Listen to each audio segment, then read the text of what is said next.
Hi there, Pastor Jeremy here with an insight into Acts chapter 16. In Acts chapter 15, several significant events happened. First, Paul and Barnabas, those pioneering missionaries, confronted some other Christians who were teaching that Gentiles needed to be circumcised and obey the rest of the Mosaic law in order to become Christians. Now, having ministered in Antioch, shoulder to shoulder with Gentiles, and having taken a missionary journey through Asia Minor and starting churches that were populated largely with Gentiles, Paul and Barnabas knew that this teaching needed to be challenged. In fact, they challenged it all the way to Jerusalem, where the first church council resolved that Gentiles would not be required to obey all of the Mosaic law. Satisfied that the controversy was settled, Paul and Barnabas returned to Antioch and resolved to go on their second missionary journey, to revisit the churches they had planted earlier and deliver this decision that had been reached in Jerusalem. Before they could leave, though, the two apostles had a disagreement which led them to parting ways. Barnabas went one direction with John Mark, and Paul went the other direction with Silas. And in the opening verses of Acts chapter 16, Paul met a young man named Timothy and invited him to tag along for the rest of the journey. Now, Timothy was the son of a Jewish woman and a Gentile man. As such, he was not circumcised, although he had inherited the faith of his mother and grandmother. Remember, the church council in Acts 15 decided that Gentile believers didn't need to be circumcised, and Paul had fought tooth and nail to ensure that decision, so they knew that Timothy did not need to be circumcised to be a Christian. He didn't need to be circumcised to be saved.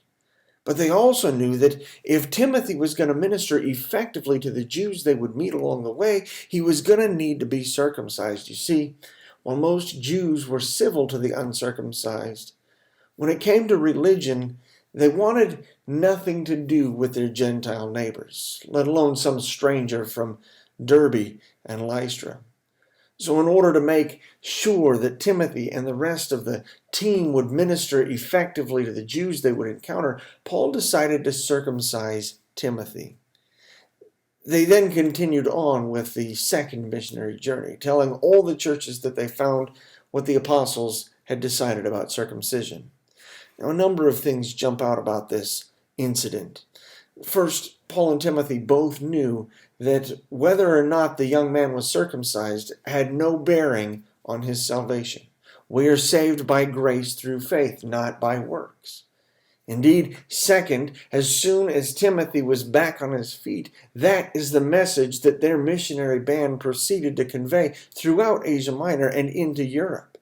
Yet, in order to ensure that as many people as possible heard and embraced that message, Timothy was circumcised. Here's why I think that's important.